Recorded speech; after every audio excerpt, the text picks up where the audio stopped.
I still hear her laughter sometimes. It echoes in the corners of my dreams, and I wake up sweating, my heart racing. That laughter, soft, gentle, like a mother's call, but I know what it hides. It's the sound of death. I wish I had never gone to that village, never heard the stories, never seen the things I saw. But it's too late now, and so I'll tell you this, though you might wish I hadn't. It was 2 years ago, but it feels like yesterday. I had just graduated and landed a job with a local NGO, traveling to remote villages in West Africa, recording folk tales and stories from the elders. It seemed like a dream job at the time. I've always loved hearing old stories, the way they carry bits of truth through generations. But there are some stories that should stay buried. The day I arrived in the village of Sabu, the elders welcomed me warmly, offering me a place to stay, food, and their time. The village was small, no more than 50 people, and life there was quiet. I met with the head elder, a man named Bakari. He was in his 70s, but moved like someone much younger. After exchanging pleasantries, I asked him about the folk tales of his people. His smile faded a little, and he looked at the other elders. They nodded, almost as if they had rehearsed it. We have stories, Bakari said. Any stories? But there is one you must never ask about. Of course, that piqued my interest. Which one? He didn't answer right away, staring at me with deep, dark eyes. The story of the wicked wife. At first, I thought he was joking. A wicked wife didn't sound particularly scary, but his face was serious, and the air around us seemed to grow thick. What's so bad about it? I asked. The story is cursed, one of the other elders said. Those who speak of it suffer. Those who listen suffer more. I thought they were just being superstitious. I didn't believe in curses, so I pushed a little harder. What kind of curse? Bakari sighed. It is not just a story. It is a memory, a warning. Long ago, a woman came to this village, beautiful, kind, and charming, but she was not what she seemed. Another elder interrupted him. Let it be, Bakari. Do not tempt fate. Bakari gave me a long look, then shook his head. Come, I will show you the village. There are other stories to tell. For the next few days, I followed Bakari around, learning about Sabu's traditions and stories. There was the tale of the river spirit that granted wishes to those who offered her a silver coin, and the legend of the old baobab tree that protected the village from harm. But every time I tried to ask about the wicked wife, Bakari would change the subject. I couldn't get it out of my head though. What could be so terrible that they refused to talk about it? I knew I shouldn't have, but curiosity got the better of me. On the 4th day, I met a woman named Adama. She was young, maybe in her 30s, with sharp eyes and a quick smile. She wasn't like the other villagers. There was something off about her. She seemed to know more than she let on. When I asked her about the wicked wife, her smile faded for just a second, and I could see something dark in her eyes. Why do you want to know? She asked. I'm just curious, I said. Everyone keeps warning me, but no one tells me why. Adama laughed, a low, quiet sound. Some stories are better left untold. But you know it, don't you? She nodded, her eyes glinting. Oh, I know it. I know it well. But once you hear it, you can never forget it. I hesitated. Something in her tone sent a shiver down my spine. But I had come this far. I couldn't back out now. Tell me. Adama leaned in close, her voice barely a whisper. It is not a story of the past. It is a story of now. You are standing in it. I frowned, confused. What do you mean? She smiled again, wider this time, and I felt a chill in the air. Come, I will show you. That night, Adama led me to the edge of the village, where the forest began. It was quiet, too quiet. No birds, no insects, just the sound of our footsteps. She didn't speak as we walked, and I felt a growing sense of dread. We stopped in front of an old crumbling house. It looked like no one had lived there for years, but something about it made my skin crawl. Adama stood still, staring at the house. This is where it happened, she said. What happened? She turned to me, her eyes dark and cold. The wicked wife lived here. I waited for her to continue, but she said nothing. The silence pressed in on me, and I suddenly felt very small, like a child, lost in a nightmare. What did she do? I asked, my voice barely a whisper. Adama smiled again, but there was no warmth in it. She married 7 men. The story came out in pieces, like a puzzle that didn't quite fit together. Adama spoke slowly, as if the words themselves were painful.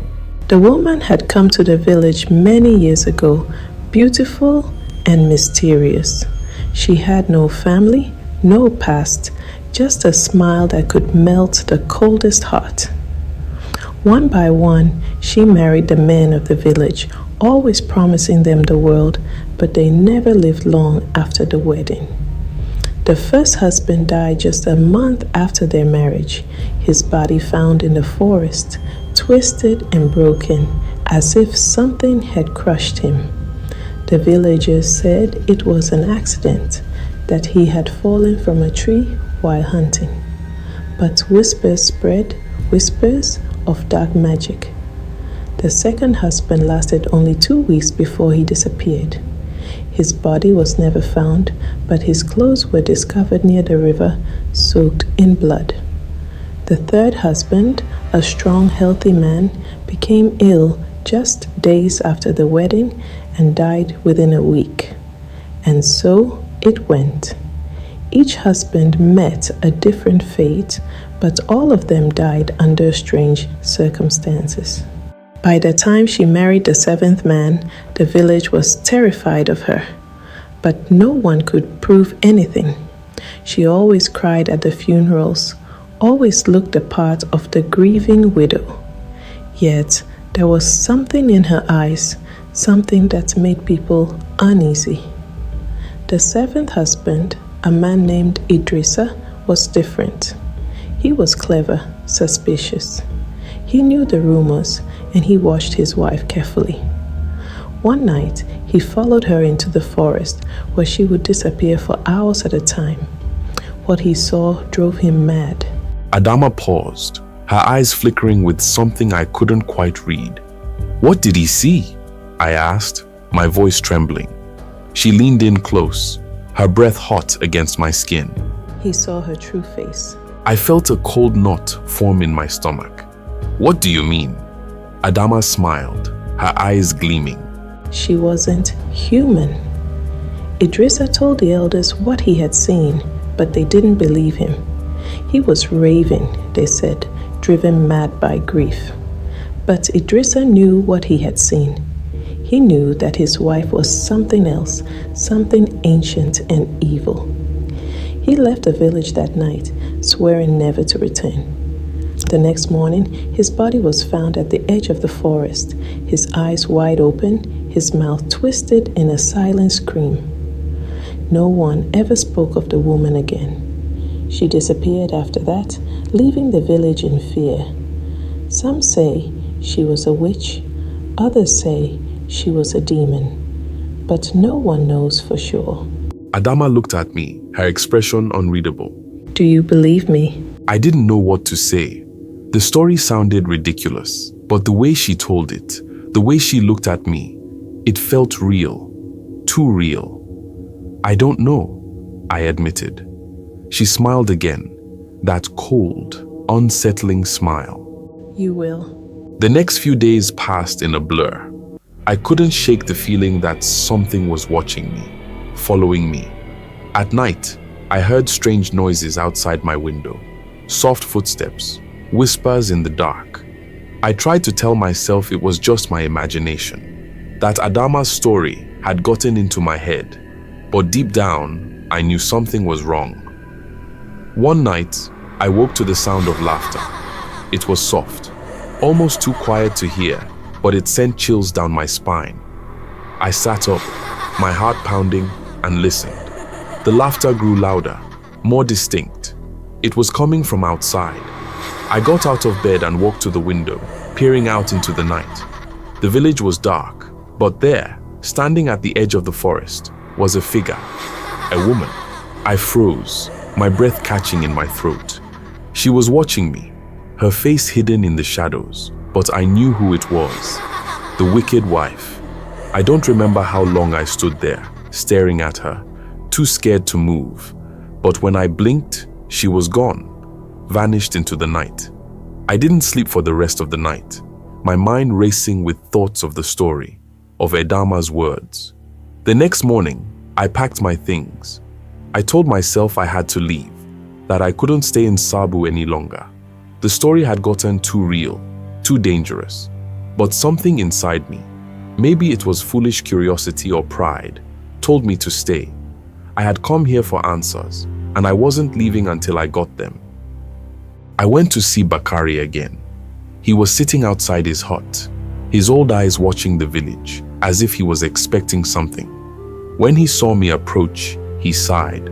"You look troubled," He said. "I saw her," I whispered, my voice shaking. "The woman, the wicked wife, last night outside my window."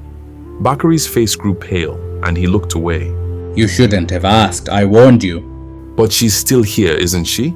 She never left." Bakari didn't answer right away. He just stared at the ground, his hands trembling slightly. "We do not speak of her, not because we've forgotten. We stay silent because she is always listening, always watching." A shiver ran down my spine. Who is she, really? What is she? He hesitated, his eyes darting around as if he was afraid someone might overhear. Then, in a low voice, he began to speak. Her name was Abena, and she was not born here. She came from a distant land, a place far beyond the reach of the living. She wandered into our village alone, looking like any other woman. But she was different. Some say she was once human, a woman cursed by the gods for her wickedness. Others believe she was never human to begin with, a creature born from darkness itself. She married 7 men, and with each husband, she grew stronger. She fed off their lives, their fear. But the village didn't know what she was. Not at first. We only knew that something was wrong, that death followed her. By the time we realized the truth, it was too late. Bakari paused, his face lined with sorrow. She wanted more than just husbands. She wanted the village itself, to consume us all. But we fought back. The elders, the women, the children. We performed an ancient ritual, one that our ancestors had taught us to banish her. But the ritual didn't kill her. It only trapped her. She cannot leave this place. She is bound here, tied to the land, to the forest. As long as we do not speak of her, as long as we do not call her by name, she remains dormant, watching but powerless. My blood ran cold. And if someone speaks of her? Bakari's eyes met mine, full of fear. She wakes. I left Bakari's hut in a daze. The weight of what I had learned pressed down on me, suffocating me. I had asked the wrong questions, dug too deep. I had woken something that should have stayed asleep, and now it was watching me. That night, I locked my door and windows, trying to convince myself I was safe. But the air in the room felt heavy, thick with something I couldn't name. I lay in bed, my heart racing, listening to every creak, every whisper of wind outside. And then, just like before, I heard it, laughter. It was closer this time, just outside the door. My pulse quickened and I sat up, my body frozen with fear. I knew she was there. I could feel her presence, like a shadow creeping into the room. The laughter stopped, and for a moment, there was only silence. I held my breath, waiting, hoping she would go away. But then, slowly, I heard the sound of footsteps, soft, deliberate, coming closer. I didn't move. I couldn't. The air was so thick I felt like I was drowning in it. The footsteps stopped just outside my door. I heard a faint rustle, and then, in the darkness, her voice. "Let me in." It was a whisper, soft and sweet, but filled with malice. I bit my lip to keep from screaming, my hands gripping the sheet so hard my knuckles turned white. The door rattled lightly, as if something was brushing against it. "Let me in." Her voice was louder now, more insistent. I squeezed my eyes shut, trying to block it out. But it was no use.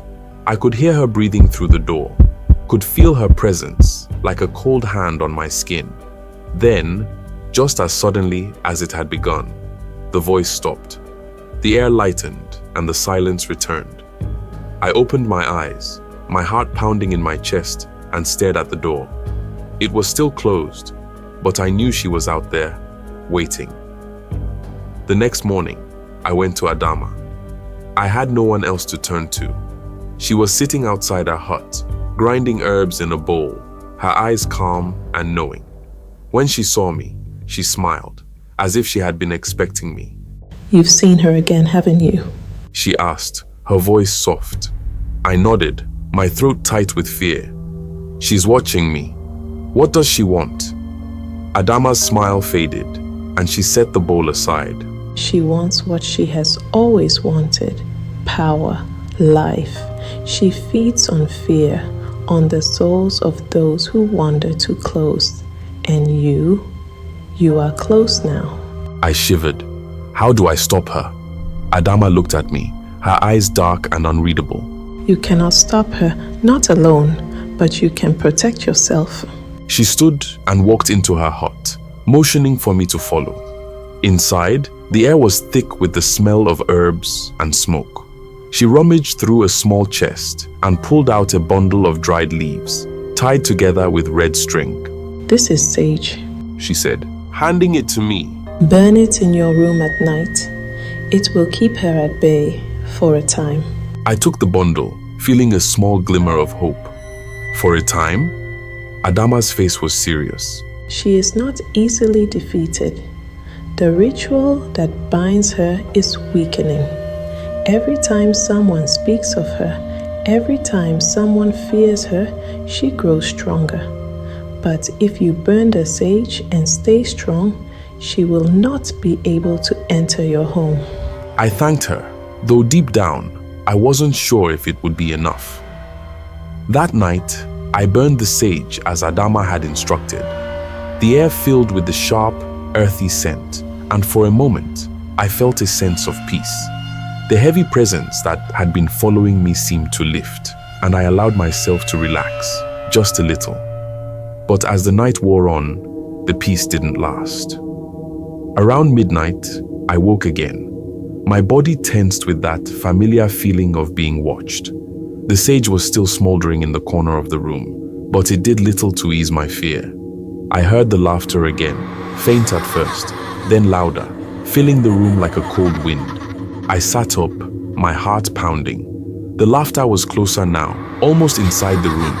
I glanced at the door, and my blood froze. The door was wide open, and standing in the doorway, shrouded in darkness, was the figure of a woman. My breath caught in my throat, and I felt a wave of cold wash over me. Her eyes glowed faintly in the dark, and I knew this was no dream. She had come for me. For a long moment, we just stared at each other. Then, slowly, she stepped forward, her bare feet barely making a sound on the floor. I wanted to scream, to run, but I was paralyzed, trapped in my own fear. She reached out her hand, her fingers long and thin, her nails sharp like claws.